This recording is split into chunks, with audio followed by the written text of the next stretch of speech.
Native America existed for 10,000 years in a West marked by many prior extinctions, but somehow found it possible to preserve almost all the biological richness of the continent until the arrival of Europeans. I'm Dan Flores, and this is the American West. Brought to you by Velvet Buck. Still in barrel, Velvet Buck arrives this summer, just in time for the season that calls us home. A portion of every bottle supports backcountry hunters and anglers to protect public lands, waters, and wildlife. Enjoy responsibly.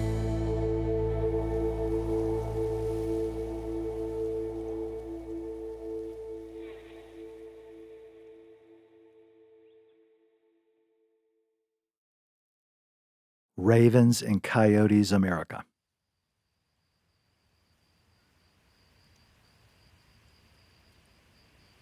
I am walking the edge of a sharp-rimmed cliff in outback Montana before sunrise, moving through a twilight of grays and blacks and outlines. Large, graceful birds, sandhill cranes, are fluting their strange Pleistocene cries in the pastel sky overhead. But I'm focused on the lines of the topography in front of me, especially the way the mesa I'm walking narrows up ahead. Seeing that, my walking pace quickens.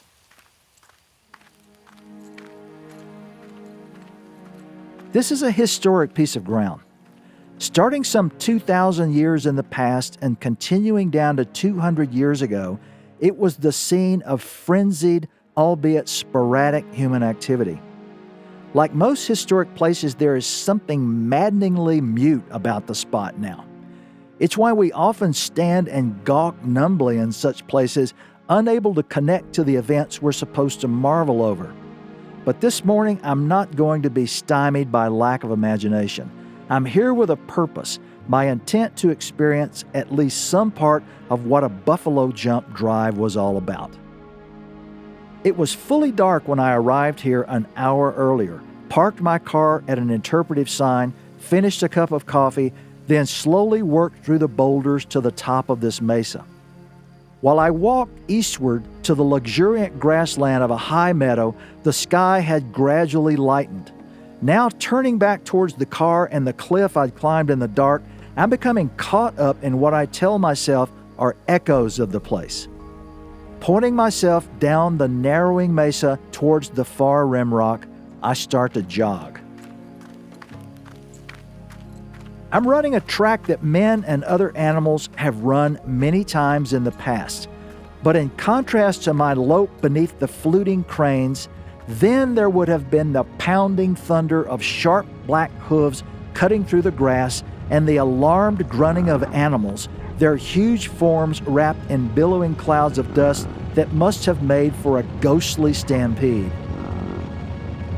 Now I hear only my footfalls and my breathing, but in the real thing, the air would have been rent by the exultant shouts of the drivers urging on runners wearing the skins of wolves and red-coated bison calves, leading the herd to its destiny. Their costuming a ruse to fool buffalo cows into thinking that wolves were selecting out defenseless young ones. Listening to the rhythm of my feet, I wonder if the herd's noise wouldn't have been so overwhelming it would have morphed into silence, adding a surreal quality to the ghostliness. The whole affair would have commenced days earlier with a religious ceremony and careful maneuvering of a bison herd in that high meadow into position for a stampede. Then, if all went well, and it went well enough times in the past to accumulate a bone layer 5 feet deep at the base of the cliff I'd climbed, the runners who led the herd to the cliff edge would escape, if they could, by darting aside at the last moment, dodging the relentless brown river of animals hurtling into space in a dream of wild, frozen action. Where I've begun my run is a half-mile back from the cliff, and soon enough I cross to descending benches and realize I am on the point of no return in this bison jump. Get the animals here and have them running, and the downhill pitch steepens so quickly there would be no way for the herd leaders either to stop or turn aside. I'm running harder now, pulled faster by the angling slope, and I register that out in the valley, dawn color has arrived. Chrome yellow light cast by the rising sun is lighting the white cliffs on the far side of the river, a scene of great beauty. One last soothing sight of earth, perhaps, as the lip of the plunge is scarcely 120 feet away now. Beyond that is windmilling motion and the silence of 40 feet of free space, then the jarring stop amongst the boulders. I slide to a stop a few feet from the cliff edge and stand panting for a few minutes, looking down on the slope below. By modern standards, the scene would not have been pretty. In 1797, the British trader Peter Fiddler described such a concluding set piece.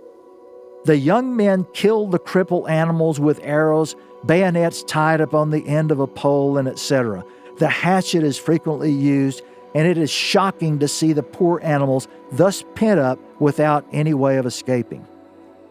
However pod-like their behavior as classic herd animals, all these bison were individuals, of course, and that is the way they died.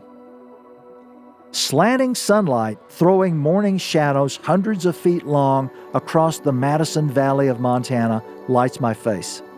Over the mountains, I see a jet glinting silver, a mobile diamond slicing through the blue, its motion fetching me back to my climb down to the car, back to my commitments.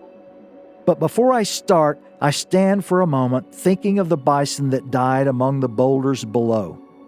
Humans drove buffalo off cliffs in America for 12,000 years, and despite knowing something about it, I find it a shock to be in this space where it happened, this close to how it worked. I visited Head Smashed In Jump in Alberta and absorbed archaeologist friends' accounts of bonfire shelter jump in the gray limestone canyons of the Pecos River in Texas.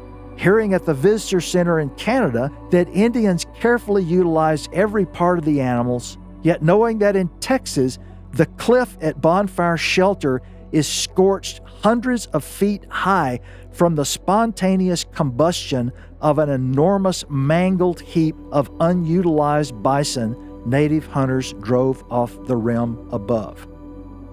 Those two sites beg a big question. Putting aside whatever fantasies of the past we have, what kind of relationship did humans and animals fashion over the 100 centuries of Native America that followed the Pleistocene? And if it was different, more ecologically benign or balanced than what came before and what came after, then why?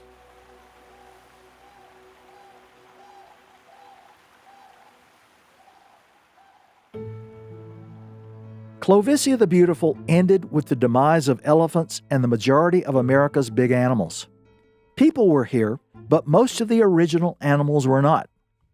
The haunting stories of losses must have lasted because having so many charismatic creatures disappear seems to have shifted human behavior. The 10,000 years that followed wasn't entirely extinction-free, but thousands of years later, arriving Old Worlders described the wild new world that greeted them as a paradise of animals. The image of America as an animal eaten out of prehistory has shaped the country's sense of itself ever since. But was that actually the reality of Native America? When 19th century ethnographers began to assemble a linguistic map of Native America, the conclusion anyone would draw is that over 10,000 years, there had been a tremendous movement of peoples around the continent. Athabascan speakers lived in interior Alaska and also way down in the southwest. There were pools of Algonquin speakers in New England, in the Ohio Valley, and in the foothills of the Rocky Mountains. All this was in contrast to Australia, for example, where Aboriginal populations have stayed in place for 50,000 years. The American story implies significant experimentation with different locales and ways of life. Some of those human migrations may have been related to the reshuffling of American nature that took place in the echoes of the Pleistocene extinctions. The biology of the continent was reinventing itself. The vegetation was changing. Without ground sloths to disperse their seeds, the range of Joshua trees now began to contract.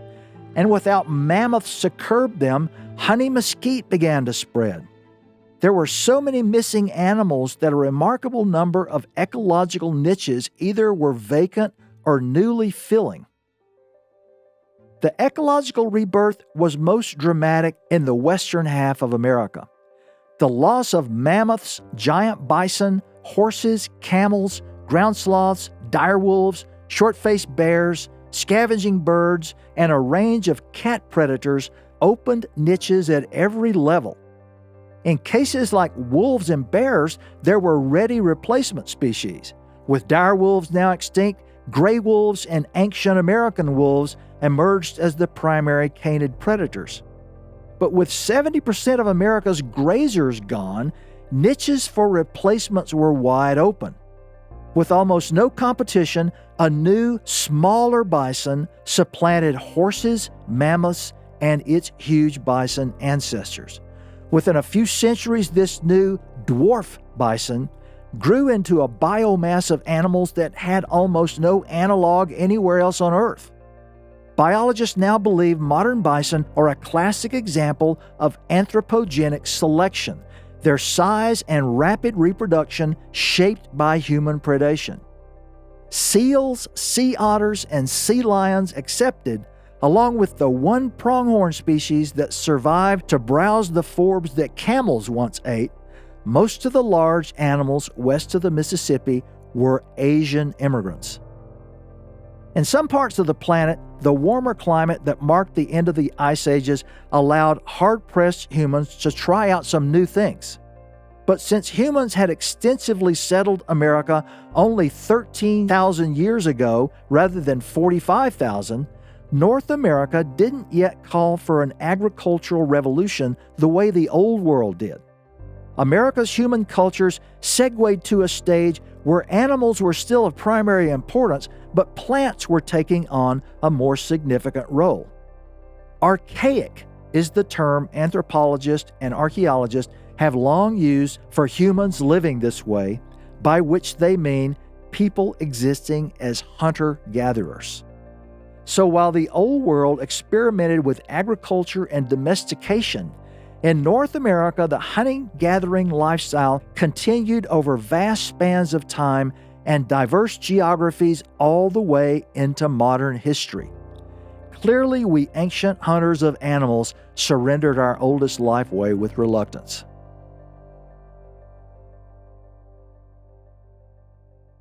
America wasn't just in the throes of biological recreation. Around 8,500 years ago, there was another potent change. The warming cycle that ended the last ice age didn't relent, and America's climate swung into a hot, dry phase that stayed in place for a mind-blowing 3,700 years. This was the depths of the last interglacial, the long slide out of the frozen Wisconsin Ice Age. Now the Earth's rotational wobble had the northern hemisphere slightly closer to the sun, and for almost 40 centuries, some parts of America cooked. The altithermal, as it's called, came close to turning large parts of the continent into a true desert and a vacant one. Many species of animals left for wetter settings. So did many human groups, like other animals shifting eastward and westward out of the interior west. The country where Clovis and Folsom people thrived nearly emptied of humans during the altithermal. But once the altithermal subsided, generations of hunter-gatherer peoples returned to occupy the same landscapes for centuries. That kind of close familiarity gave them bodies of handed-down ecological insights about how to live in particular places. The feedbacks they read from place-based living enable humans to come up with a striking epiphany, one allowing them to live well without using up their world. The breakthrough, a key to success in Native America, sprang from the realization that there was no longer a wild new world empty of other people out there. Clovis-like expansion across a virtually uninhabited continent was over. Humans now had to learn to deliberately, carefully manage their own numbers to avoid overshooting local resources when times turned bad. In a variable world, good times inevitably give way to bad times. That was an ancient lesson. Basing your numbers on the good times could set you up for disaster. How did these ancient Americans manage to pull off controlling their populations so they could live well on local resources? Birth spacing was one common strategy. Breastfeeding suppresses ovulation during a mother's fertile years, preventing a rapid succession of pregnancies. Child mortality was high among ancient humans anyway, but most hunter-gatherers practiced forms of abortion to control their populations, and the evidence is that as an ecological strategy, it worked well. But for the women who carried babies to term or close to it, infanticide in particular was a psychological burden. Ultimately, many hunter-gatherers sought to escape it. But the larger equation was relentless. The hunting-gathering economy was still the predator's economy, and predators of whatever kind were always few compared to prey. Hunting and gathering required space to roam, habitats for birds and mammals. Living the good life meant you could not overburden the world with people. There was one possibility to increase human numbers, but it meant giving up much of humanity's ancient life and investing in an entirely new economy. Around 5,000 years ago, an agricultural revolution similar to the one that swept the old world began to spread into North America from the south. The selection and domestication of wild plants emerged where human populations were densest and animal populations lowest, namely crowded Mesoamerica. Unknown traders and travelers first carried ideas about domestication northward about 4,000 years ago, and later the actual seed stocks of Mexican agriculture. So over the ensuing millennia, crop fields and farming towns began to dot Native America from the south to southern New England, then along the river valleys of the Midwest, and even in scattered locations in the desert Southwest. Once the agricultural transformation took root, populations began to grow, and sometimes centralized governing bodies, usually religious ones, organized towns into regional empires we know as Cahokia, Spiro Mounds, Hohokam, and the Chacoan Empire, which I talked about in our first podcast. All of these were very late experiments in the last 1,000 years of Native America. But in vast regions of America, agriculture never replaced hunting and gathering. So wedded were Native people to the hunt that even as agricultural towns emerged, many of the farmers continued to hunt, at least seasonally. Some returned exclusively to hunting when circumstances allowed. What sort of human existence could be better?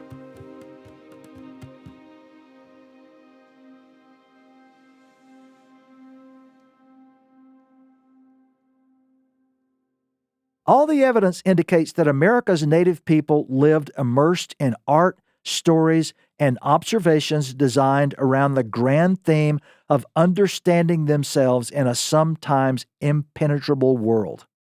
A fundamental way to probe those kinds of understandings is through stories of gods. The oldest named characters in North American history, in fact, are the deities who created the continent and its life and set in motion human life with all of its victories and tragedies. Stories of these deities make up the continent's oldest literature. With few exceptions, ancient American gods were animals, although the stories describe some as anthropomorphic animals. In Western America, for example, the deity who acquired the universal epithet Coyote stood upright on its legs and brandished human hands, but had the fur, sharp nose, erect ears, and the tail of a coyote. The deities who made it into modern English as Coyote, Raven, Spider-Man, Skeleton Man, Master Rabbit all shared a basic human nature with their followers. Our vices, our lusts, and our jealousies, our selfishness and our narcissism resided in America's ancient gods, there to witness and there for good reason. More about this in a later episode, but the deities not only explained to listeners why North America was the kind of world it was, they taught lessons, often uncomfortable or funny ones, about human behavior and motives. They were gods, creators, also thieves, liars, and lechers, classic professors of human nature. Coyote, who emerges from the stories as a kind of whirlwind biophysical force with an enormous appetite for pleasure and sensuality, was one of the most widely known gods out of ancient America, an avatar for humans in the world. And we'll devote much of an episode to him and his stories. Like Raven, he is the on-the-scene conductor of a master plan set in motion by an aloof first cause. This more knowable, approachable god was common in Native America. And if there are mysteries in the world you've wondered about, let Raven's adventures explain them. Raven was yet another merged animal-human deity who told the Tlinkits, "I was born before this world was known." Uttering his monosyllabic "ga," Raven proceeds to shape each animal in a slightly different way and to name them all: whale, seal, eagle, bear, caribou, beaver, salmon, sea otter, land otter, wolf. The birds he paints in bright colors because he wants them to be pretty. There is one worrisome thread that runs through Raven and Coyote stories, though. In early times, the Inuit explained, Raven becomes concerned that humans are becoming too numerous. Human villages are growing too large, and subsequently their residents are killing too many animals. The Inuit first man agrees and tells Raven, if the people do not stop killing so many animals, they will kill everything you've made. In Coyote's case, as both the Yanas of California and the Navajos of the Southwest told the story, humans have to die, because if they do not, human overpopulation will result in the destruction of all the animals and even of Earth itself.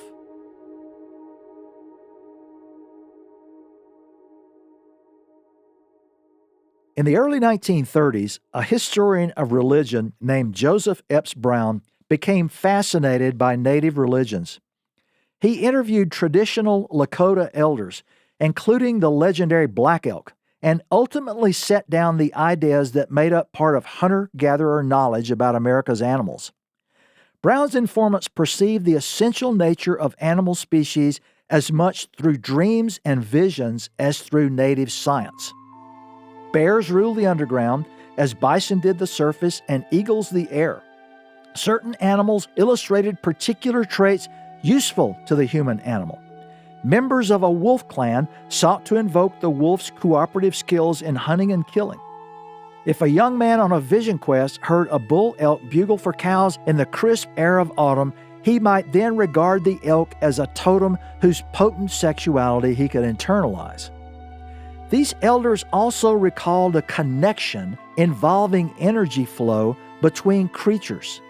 These were connections neither 18th century Linnaean science or 21st century genetic science would ever think to link together.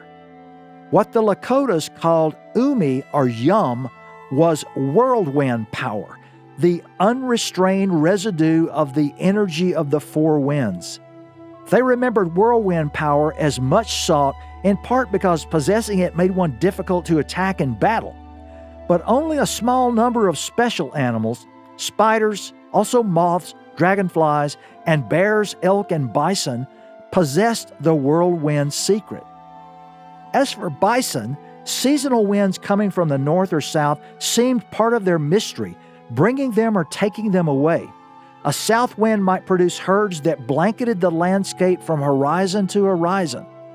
But they could entirely disappear, which led to a widespread belief in Native America that bison had their origins underground and sometimes they returned there.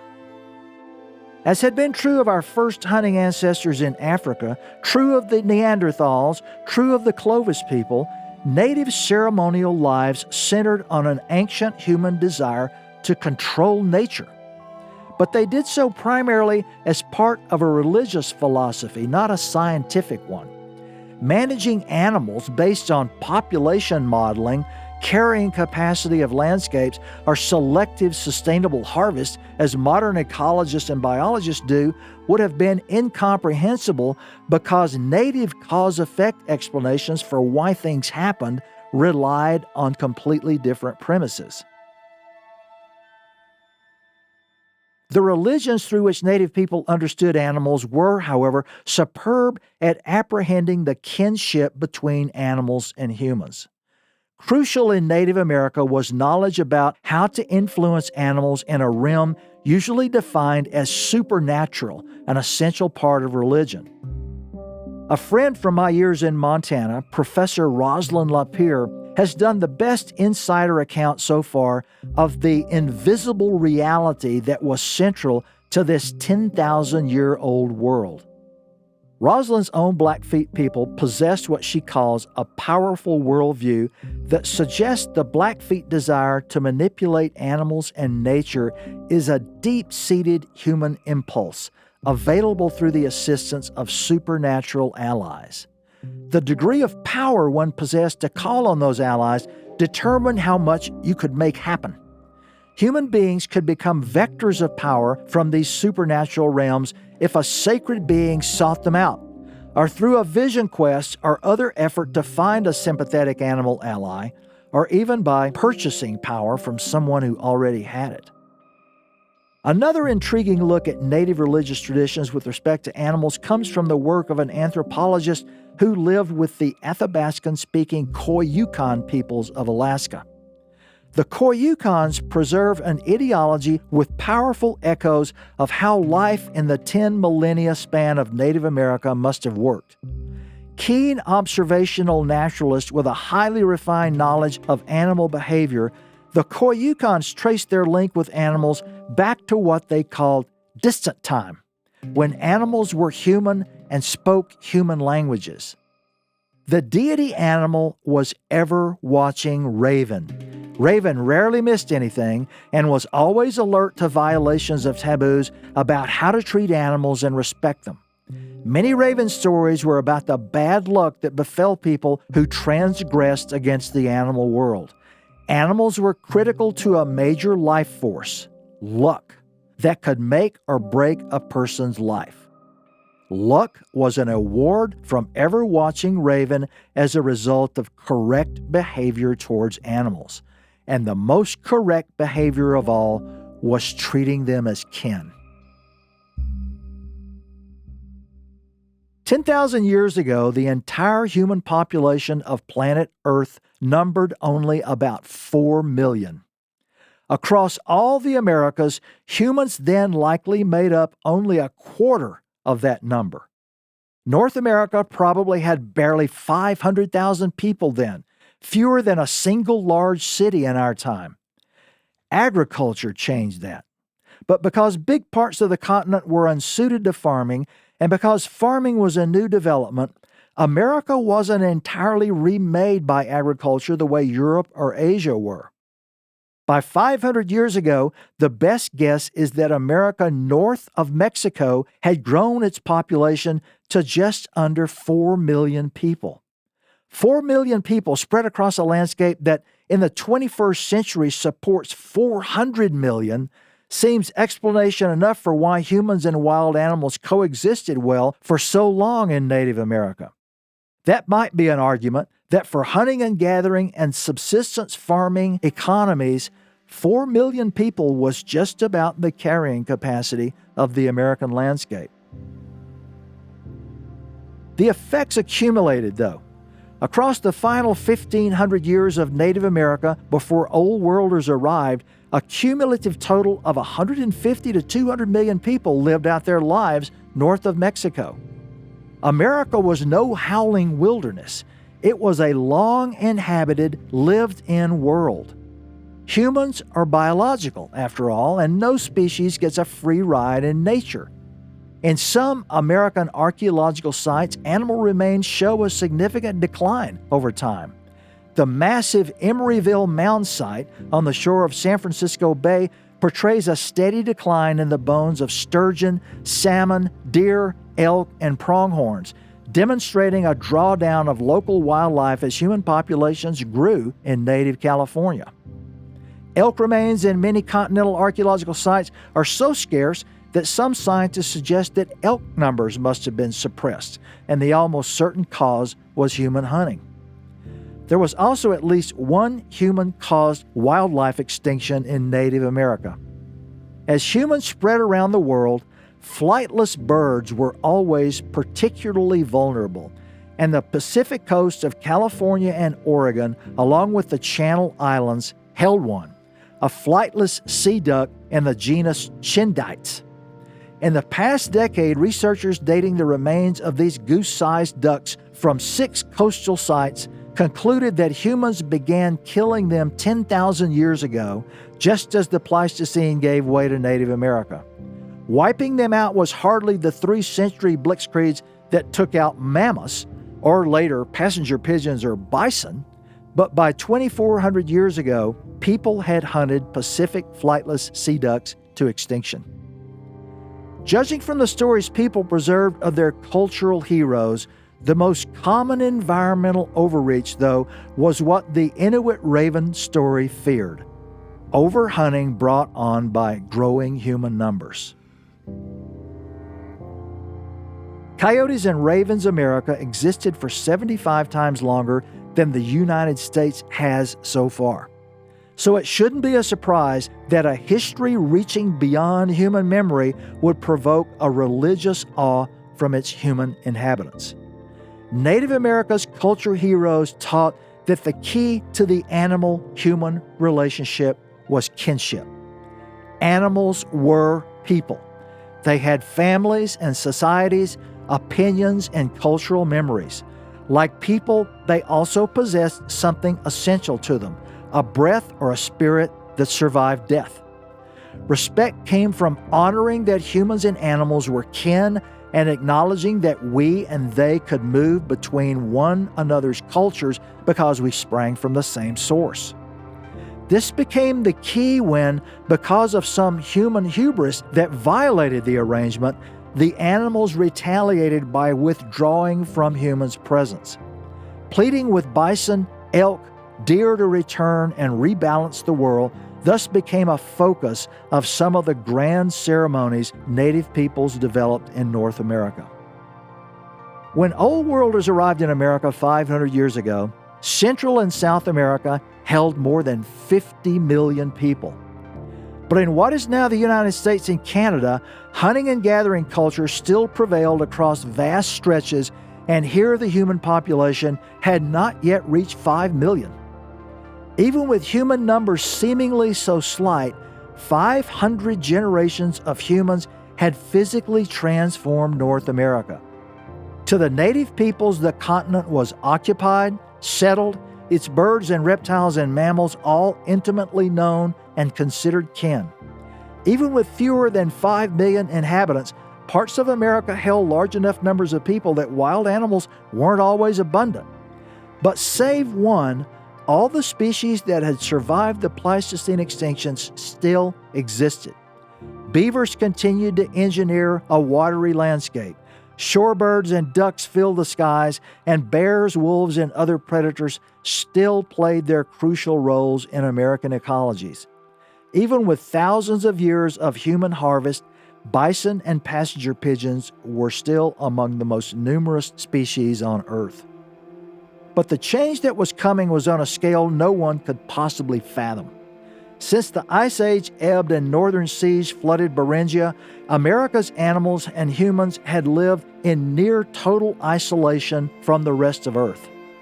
No one on either side of the Atlantic had any inkling the other existed, or that such biological isolation sat ready to deliver one of the most profound tragedies in history. When the planet's human population finally rejoined after parting thousands of generations earlier, the America of Clovis and Folsom and Chaco, of bison and passenger pigeons, confronted a staggering transformation. Raven and coyote, would never be able to turn things back to the way they had been.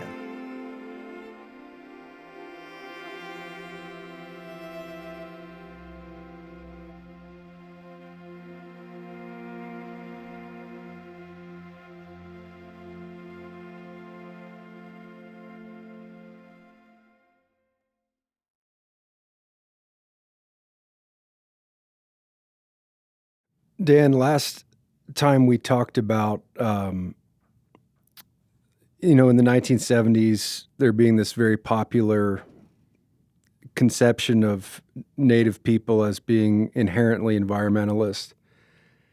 And I think in a lot of ways, we've sort of moved past that. And I think from a historical perspective, we recognize that not all human actions on the landscape prior to European contact were environmentally sustainable. But then in this lecture, you describe a long swath of time that does appear to be relatively stable or sustainable. And I wonder, not necessarily asking if it was sustainable, but more sort of how you begin to untangle the contradictions there. Well, I had to look for some explanations for what appeared to be a fairly obvious premise, which is that when people from the old world arrive 500 years ago, they find a North American continent that seems to be ecologically healthy with, a pretty wide diversity of animals and birds and fishes. And I mean, we know that to some extent that description was based on a kind of an ecological release of animals and birds and other species that came about as a result of the suppression of Indian population through this sort of, inadvertent introduction of old world disease. And so the Indian population drops from nearly 5 million, which is what it was, we think, at about the time of contact, down to about 900,000 in what is now the United States and Canada as a result of those disease epidemics. And so a lot of the descriptions we get of kind of what a marvelous Eden of nature North America was is kind of based on this rapid ecological release.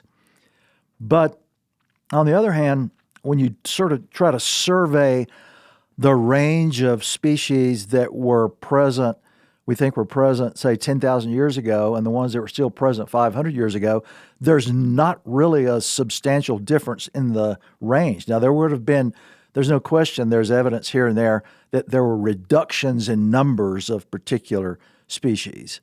But as we talked last time, I mean, when I was doing the research on this particular chapter, which is out of Wild New World, I can only find evidence of one entire and complete extinction during that 10,000 year period, which of course is very different from the Pleistocene that preceded it, and it's very different from the 500 years since then. So I was tasked with trying to figure out, so why? How did this happen? How is it possible to do this? And I came up with 2 or 3 explanations, really, that I relied on and I think have some explanatory power. And one of them has to do with the fact that North America is colonized by people at a far later date than much of the rest of the world. And in a lot of the rest of the world, like in Eurasia, for example, the human population reaches a point where it becomes pretty difficult to live as hunters and gatherers because the numbers of huntable creatures are gradually being reduced.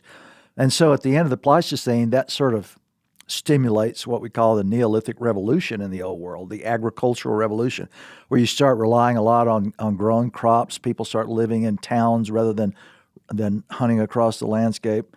And they start domesticating a lot of the animals that they had hunted. So hogs and sheep and goats and cattle and horses and all get domesticated.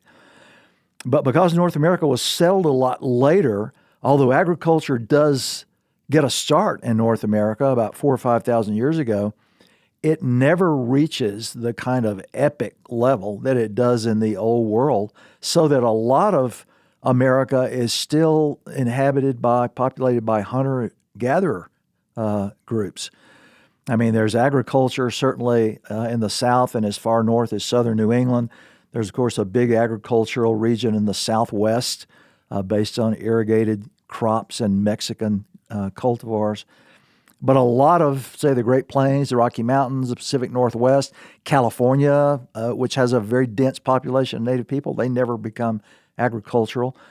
And so what that ultimately translates to is that the population of North America, as far as we can tell, never grows beyond about 5 million people. And that relatively low population obviously doesn't put as much stress on wildlife populations as a larger population would.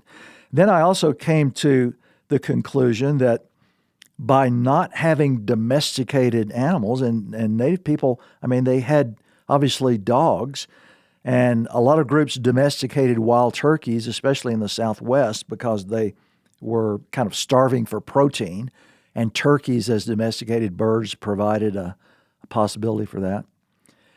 But it's kind of a strategy of living that allows a lot of ecological functions to continue. So there's no need to make war on predators, for example. You don't have to go after wolves and coyotes and lions and bears because you don't have domesticated herd animals to protect the way old worlders did. So that provides a kind of an ecological continuity, I think, that Europeans find. Then the last thing that I dealt with was this distinction, and it really becomes a distinction after Europeans arrive, in how native people and native religions viewed their relationship with other animals. They continued to think of themselves, and I think this is a very old human idea. I think it goes back beyond Neanderthals, maybe far back in our history, where we considered ourselves to be kin, to come from the same sources, same origins as other creatures. And so that kinship idea, sort of with the idea that other creatures they had families, they were just like us. In fact, some people could even go back and forth from being bears to people. And that sort of belief system about animals as being kin is strikingly different from the one that Europeans bring to bear, because they arrive with the idea that humans are completely exceptional. We are above everything else, and all the other creatures on earth were placed here by a deity for us to use. And so we stand in one spot and everything else stands in a lower position. And that distinction, I think, probably has some role to play in trying to explain this. But as I said, you have to operate from the premise that here's the evidence. When Europeans arrive, the place looks pretty damned healthy. It looks like it's got the pretty full complement for the previous 10,000 years of all the animals and birds and fishes that were there 10,000 years before. You just strayed into a question I had. You kind of inadvertently walked into a question I had, which was, I know that in North America there were dozens, probably hundreds of religions of some sort, right? Yeah. Belief systems. Yeah. Around a theme of animism, right? If you go to Western Europe, you kind of said that you think this, but if you could expand on it. If you go to Western Europe back to some point, I don't know when, was it that the religions mirrored that there as well? Or was it a totally different belief system that made this sort of primed them for like the Abrahamic religions, meaning like Islam, Judaism, Christianity? Right. I mean, did they go from animism and thinking that they were related to bears and that mountains had a spirit and a personality into like monotheism? Or do you think that the path was more gradual and they just developed a sort of different worldview that made Christianity eventually appealing? Yeah, well, I think it's more gradual, and there is a progression from that, and there's no doubt that not long ago in Western Europe, 1,500 years maybe, certainly for areas like, say, Scotland, Ireland, outback regions of Germany and France, people are still, the Druids are still considered to be, they're not only non-Christian, but they're considered to be nature worshipers. Oh, okay. And so, I mean, and that's 1,500 years ago. Yeah, that's still evident, at a time when Christianity is attempting to convert all these outback pockets of Europe.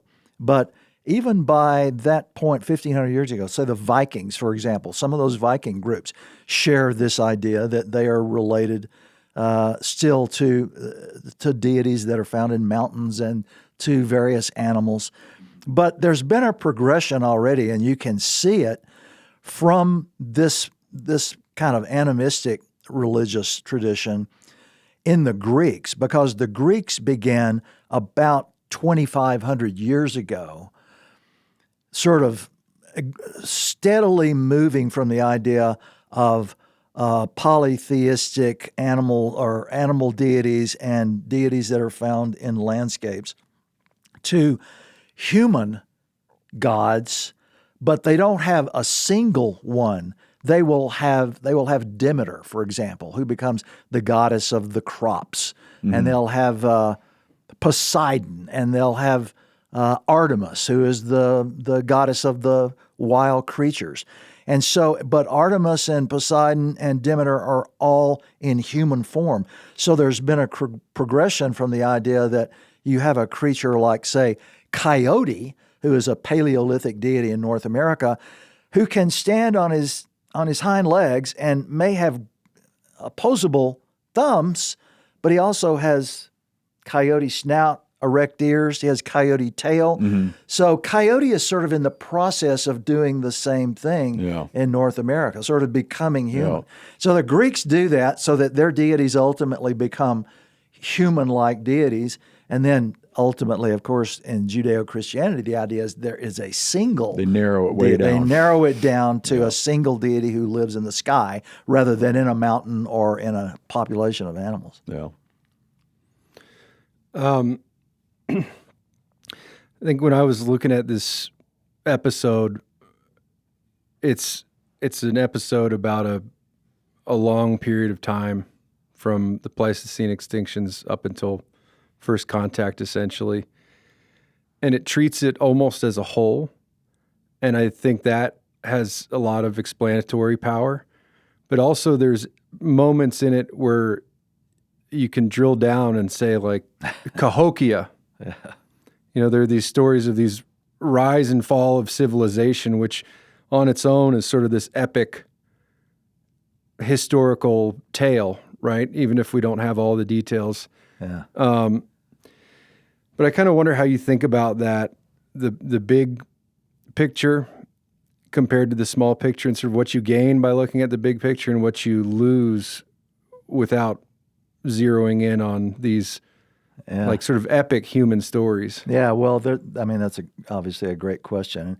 And what I will say is that the episode here that we're talking about is a highly distilled version of a chapter in one of my books, which is about 4 or 5 times longer than what we presented here in the podcast. And even that comes from a book that was in its entirety 400 pages long, and I realized that I could have easily written a 2,000-page book while I was working on this.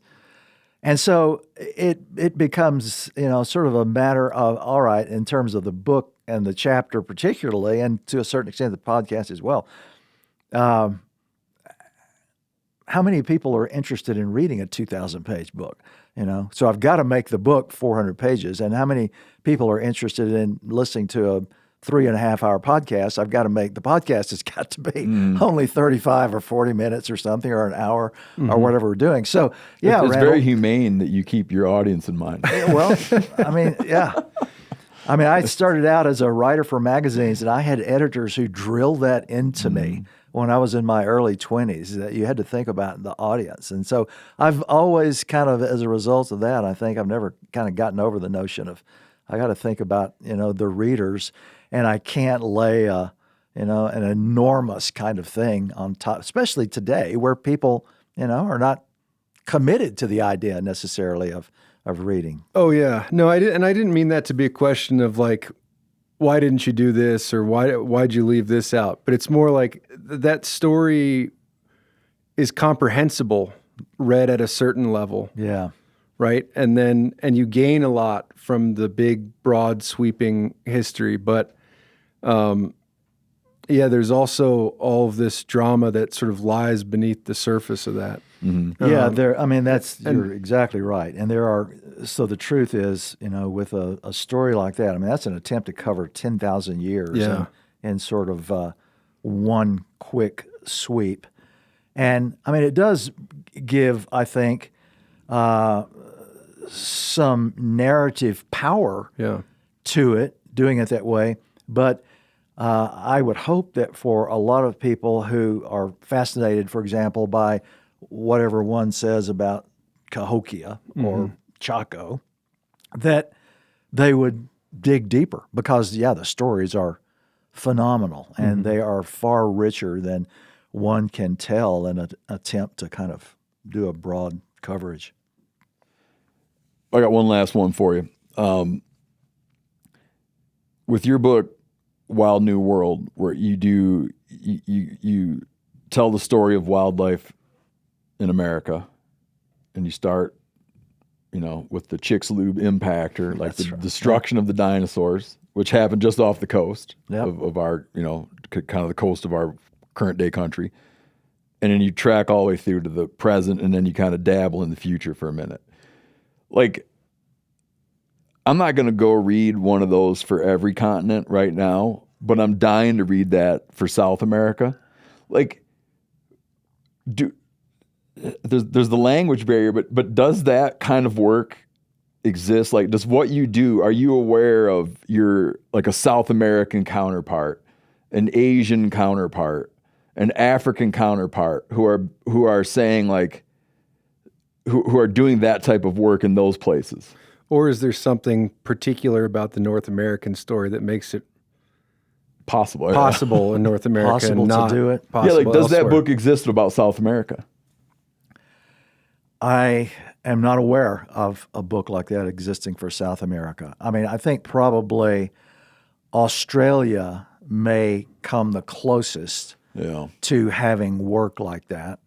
But I do think North America lends itself, and probably South America would too, but the Americas lend themselves to a particularly powerful kind of story in this form, because they're the last parts, except for some of the islands out in the oceans, they're the last parts of the earth that humans find and come to.